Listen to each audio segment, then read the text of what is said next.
How to enable aim assist in Once Human. Hi everyone, welcome back to another tutorial from Gaming for Beginners.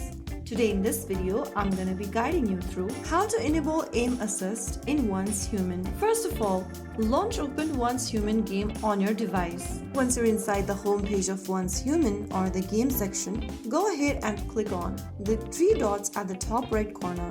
This will open up this expanded menu where you'll need to click on Settings. Under Settings, make sure you're inside the Basics and Common Settings. Scroll down and look for Aim Assist option. To enable Aim Assist, go ahead and select whether you'd like a weak aim assist, medium, or a strong one.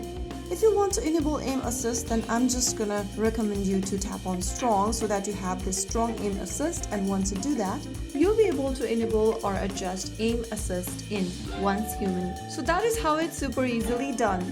If you found the video helpful, don't forget to like, share and subscribe to our channel. I will be back again in the next episode. Thank you for watching.